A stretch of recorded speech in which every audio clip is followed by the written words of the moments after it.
back. Welcome to another episode of Admitted, Advice on College Admissions and Testing. I'm your host and your moderator, Jeff Day from Tutor Doctor of Morris County. And with me, we have Jessica Bush from Tutor Doctor of North Jersey. We have Chris out of Tutor Doctor of San Diego. We have Byron out of Tutor Doctor of Albuquerque. So welcome back, everybody. It's always nice to have a chat with you. I think this episode, we're going to be focusing on a few things that will be very, very important for our students and our families. So first off, it's summer. So when I think about summer, I think about hot dogs, hamburgers, barbecue, and what goes better on all of that than ketchup, mustard, pickles, and of course some relish. So when I think of ketchup, it's and we bring it back to academics. Well, first of all, ketchup, like are there things that we need to do from last year, right? That we need to catch up on. Mustard, what are the must-dos, right? So mustard, must-do. What are the must-do things that we need to do this summer in order to prepare for the fall? And then pickle or pick up. What's a new skill or a new trade that we can pick up this summer that help our students along and just, keep them engaged? I think it's really important. So at the end of the day, it all comes down to being able to plan and reassess and go from there. So today we're going to talk a little bit about AP honors classes, a little bit about the tools that we have at our disposal. And towards the end, we're going to get into a little bit of PSAT, which is not always talked about considering everyone always focuses on the SAT or the ACT. So we're going to hit all those subjects today.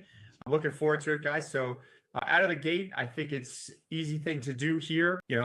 As we're talking about the summer and all of what our students have to do, one thing for everybody to read is an easy reminder. Our best tutors are probably available right now.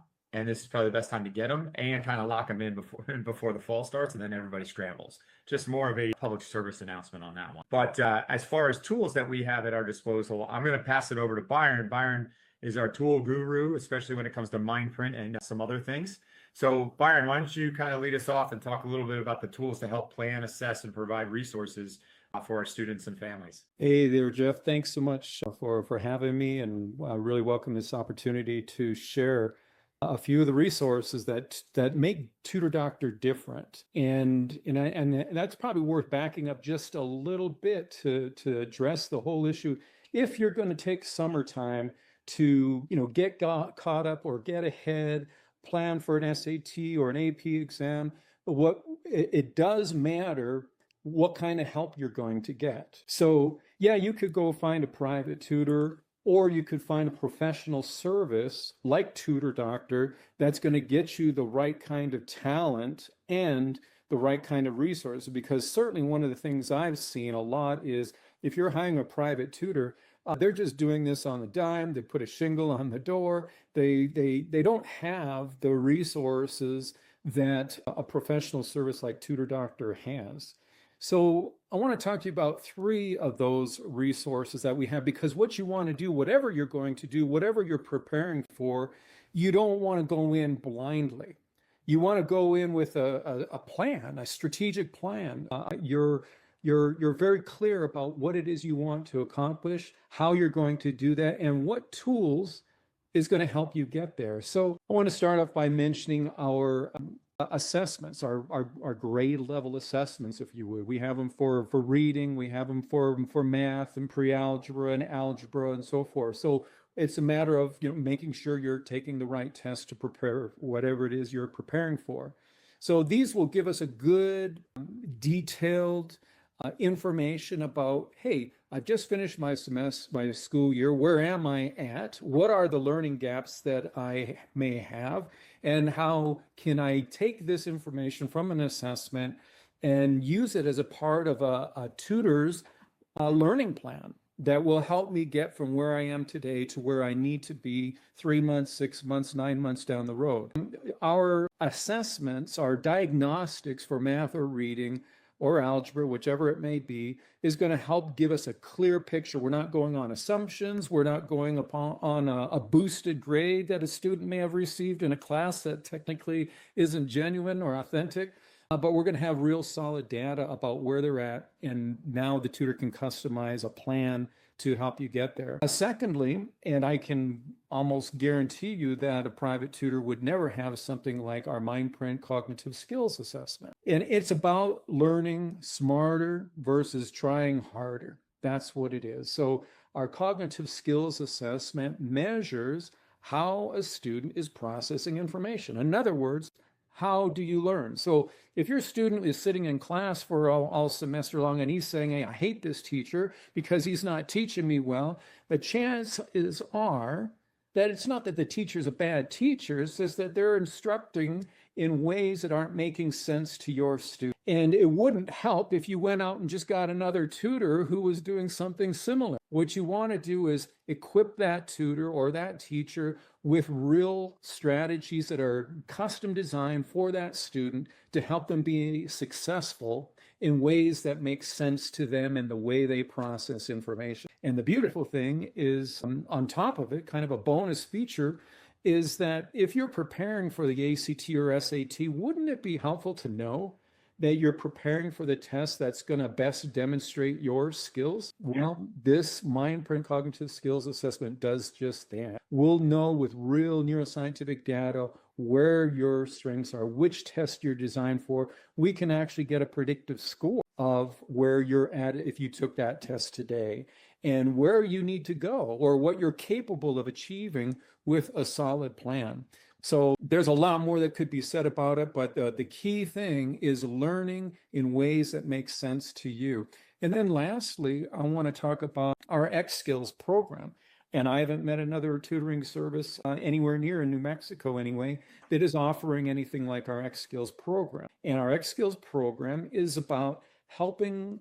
You could be the smartest kid, right? But if you can't remember to turn your homework, if your life depended upon you, you're going to limit yourself. You're not going to be able to demonstrate what you know. And so we have this X Skills program that is centered around being able to manage not just our academics, but our daily lives with goals, regulating our time and planning appropriately, knowing what it means to prioritize and organize. So it's a mentoring program that can be tied into any of our tutoring programs to help a student be efficient. So what we're talking about is helping them demonstrate what they are capable of and what they do know. Because if you know the information and you can't turn it in on time, or you can't find ways to actually put it to paper because you don't have an ability to plan or organize yourself, it's going to be a real restrainer in your learning.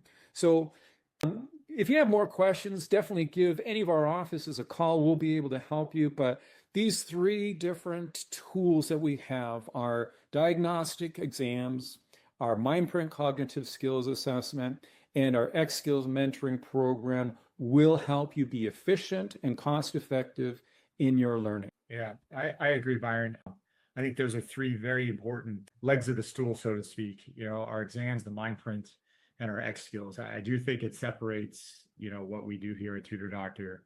And when I do chat with parents and tell them what we have the ability to do, they're like, oh, so it's not just tutoring. It's like, it's a different game now, right? It's all about how to, how do you get ahead, right? How do you get ahead? How do you, make sure that you're the best prepared? And honestly, just kind of keeping with the theme, using summer is a great way, to get yourself ahead, catch up, as we talked about, right?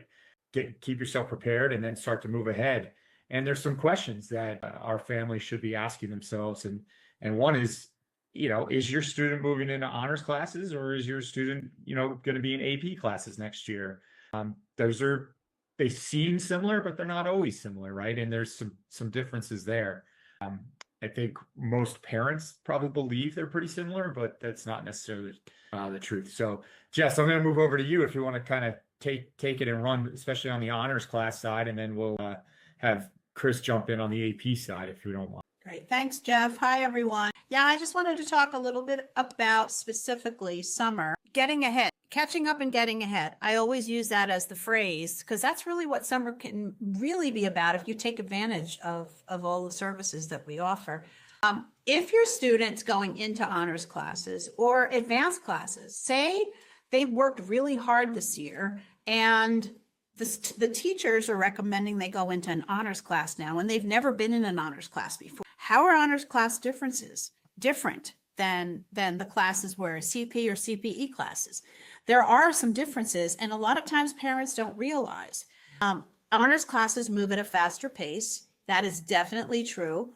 A lot of times it requires more study skills, more intense time management, more X skills, knowledge of executive function. How do you manage your time when you have more work and the work is going faster? So that's something we can absolutely to tie in with the X skills and the Mindprint to help them, prepare for, say, if they have honors pre-calc or honors chemistry next year, how are they going to, understand the difference between where they were and where they're going to be in an honors class. Also, honors classes bump up their GPA a little bit. And that's an important thing to realize as well. If they do well in an honors class, it's going to bump up their GPA. So they'll have a weighted GPA as well. So there are a lot of things that honors classes would benefit, as well as Chris is going to talk a little bit more about AP classes. But also, if your student is behind or you see some serious gaps there, helping them to catch up is also a really great time. The summer is a great time to learn to catch up on, big time gaps they're having, even if they're preparing for the SAT or ACT. And we know that maybe they were sick or had an injury during their geometry class, because, there's about 20% of these tests are geometry. So if they have geometry gaps, it's a perfect time to start refreshing on geometry and go back and reteaching some of those formulas and some of those proofs that they may have a gap. So those are some things we can really use the summer for. Chris is going to talk a little bit about AP classes and how important those are, especially in developing the rigor of a resume as you prepare for college. Chris, do you want to start talking about, give them a little background on APs? Well, thank you, Jessica. Much as Jeff was talking about earlier, I relish the opportunity to speak about the rigor and AP. You touched on a very important topic, rigor. And how does that fit into? What I like to do is step back for a moment. And a lot of times people have just finished the school year. That was exasperating to get to the finish line. They're hoping for sort of a restful summer. There's indecisiveness or a little bit of nebulous understanding of how the next school year will go. So hope becomes the main strategy. Well, hope isn't really a strategy. We hope it's going to be a nice outcome. So what I like to suggest is step back. Let's just have a discussion about how this last school year went, maybe the last couple school years. Catch up and get ahead is one type of strategy. Another that I like to talk about is review and preview. And that applies especially as one is facing more rigorous classes, honors and particularly AP, and eventually when you get to SAT or ACT, because we want to review what's happening, but in the context of, if possible, previewing the next material that a student will have during summer.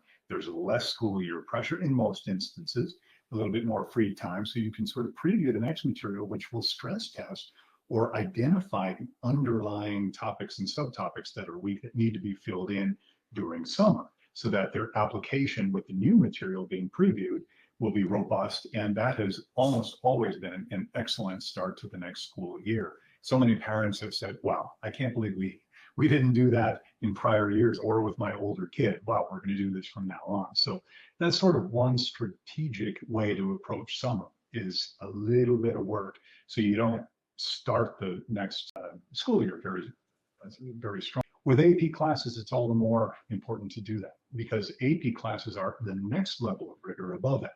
Rigor matters in colleges, right? They're taking a look at not only the number of AP and honors classes a student takes, how many of those classes were offered at that high school. So sort of a checklist, you want to make sure that if a student is enrolled in honors and AP classes, it's not ones you think will look good to a college, but ones that the student actually has demonstrated some capability and also some affinity for, so it's not a miserable experience for the next 9 or 10 months. So make sure that there's alignment in that. So with the AP class, a great way to even test that out during the summer is to get a book from Byron's, or if the high school will even loan out the AP text, or if it's online, and then start to work through that a little bit. The types of questions are radically different. It's not all about multiple choice regurgitation. So you want to make sure that the student understands that there's a different type of teaching presentation, a different type of questioning that they're going to face, and a different rubric by which those answers are measured, whether it's fill in the blank, short essay, which is quite common with AP. So it's very important to have that. So again, to preview the material and have the tutor sort of pre-teach, if you will, the learning styles that will be needed in order to really thrive with that class. So that's super important. And we have some other prior videos on AP, but that's what I would recommend for the summer. Is that's a great way for rising 10th and 11th and seniors to become more accustomed to what the rigors of their fall AP class will be. The other thing to focus on in the summer quickly is PSAT for rising juniors, some rising sophomores, if their school will actually use those test results for the NMSQT merit qualification. But the way you can do that best is if you're a rising junior, meaning you've just completed the 10th grade. SAT or ACT prep in that summer between 10th and 11th grades for many students is an ideal time to do your preparation. We have numerous videos on our YouTube channel where we go through those things in detail.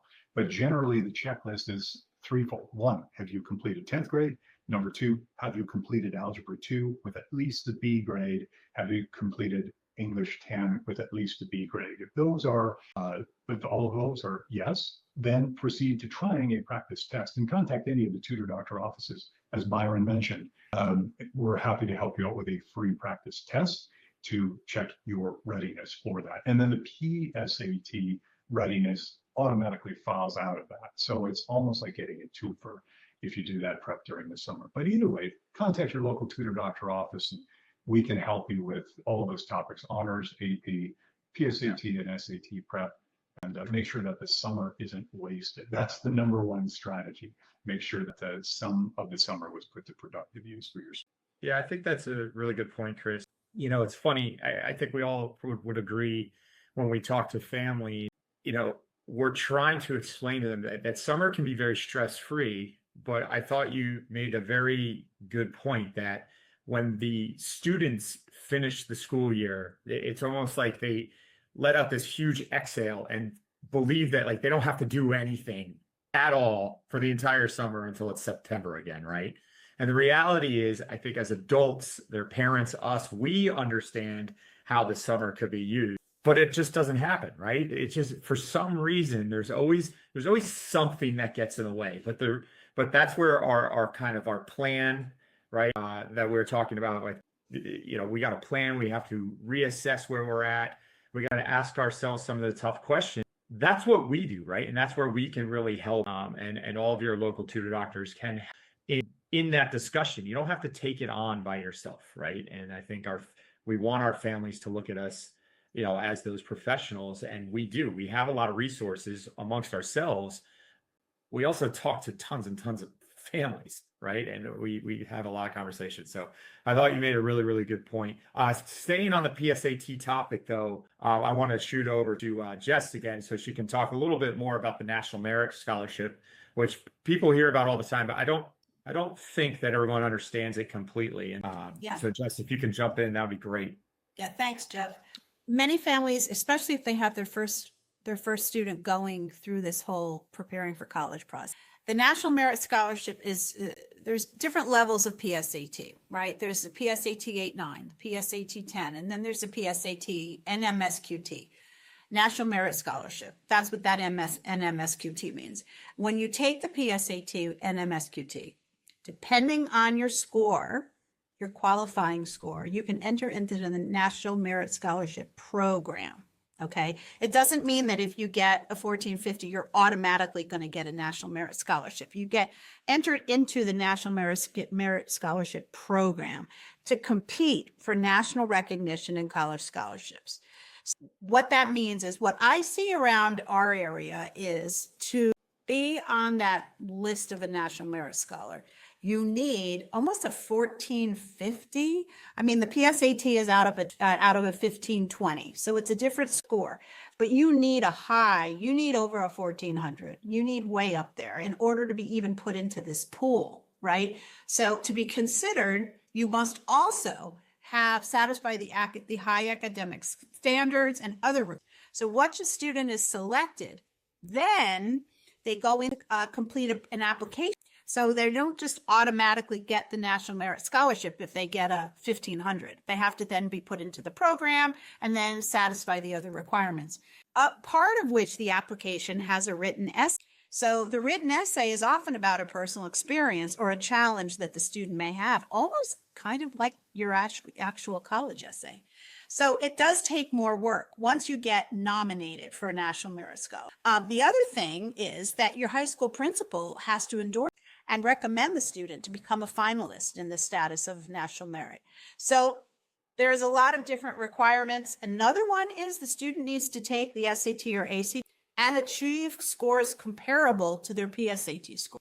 That's another requirement. So a lot of people don't know the little details about NMSQT or National Merit Scholarship, but it's a good starting point. I know I always check in our area. They always announce every year the National Merit Scholarship finalists, but that doesn't mean they're going to necessarily get one. They have to go through the application process and all the other standards.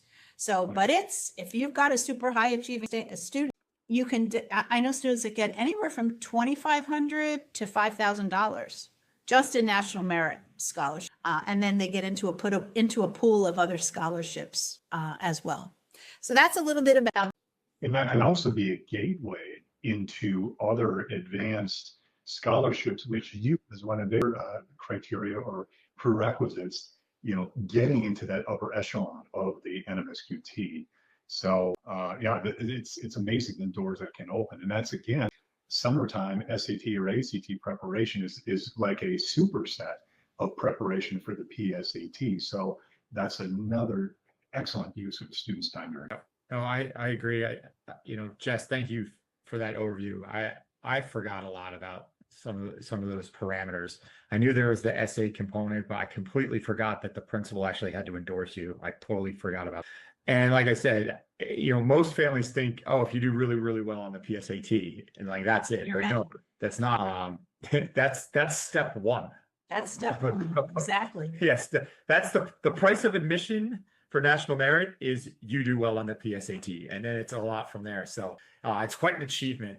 So look, just want to finish up and move on as summer is starting. We understand, especially with the profession that we're in, how important the summer can be for students, and it can be stress-free, and you can get a lot done. Byron, just real quick, if you want to sum up one more time the three tools that we have that are really, really helpful. And from there, just sum up the honor side and the national merit, and Chris sum up AP and the original PSAT, and we'll call it a day for this episode. It's all about planning and preparing, being able, and that's going to put you in a position to be able to demonstrate your best. That's what you want to do. And a tutoring service like Tutor Doctor has great talent and great resources available. We talked about our math and reading diagnostics of various sorts. We talked about our X Skills program, helping a student organize, prioritize, set goals, and being able to meet them by executing. And then Mindprint, cognitive skills assessment. It's an amazing tool that helps us understand how a student works best so that we can help them be very efficient with their learning. Look, it's good enough for NASA. I think it's good enough for a student who wants to go towards a great. Perfect. Thanks. I appreciate that, Byron. Just sum up the honors and the national merit. That'd be great. Yeah. Honors and national merit. Honors first. If you have a student who has never taken an honors class or an AP, but honors for that matter, there are differences. Much faster pace, need to a lot more study time, need to learn to really manage your time, which ties into what Byron was talking about big time. So, and Chris can share a little bit about the honors, and especially AP classes, can be a real struggle for students having their first time going through that challenging of a course. So sort of the stepwise approach would be recommended as follows. Have a discussion internally about what level of summer work the student is willing to do, maybe once a week, tutoring sessions or such.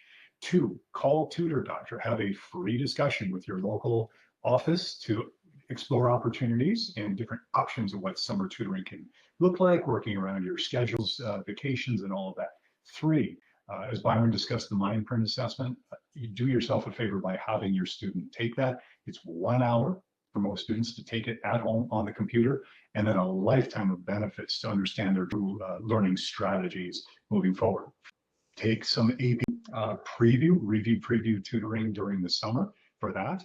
And then 5th, if you have not yet done your SAT or ACT preparation and your student has completed the 10th grade, have that discussion with Tutor Doctor as well to make sure that that can be done during summer, because it's like having another honors or AP class added to the school year if it's not done during summer. Either way, we can make sure that the programs are customized and tailored for your students' goals, timelines, and needs.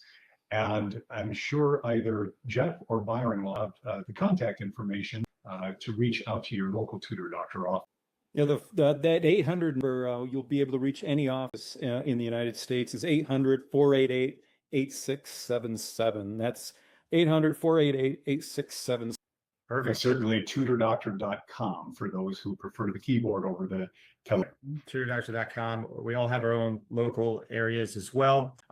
So thank you, everybody, for another wonderful episode of Admitted Advice on College Admissions and Testing. Remember, share this with your friends. Share it if you're watching this and it was something you didn't know or you didn't think about.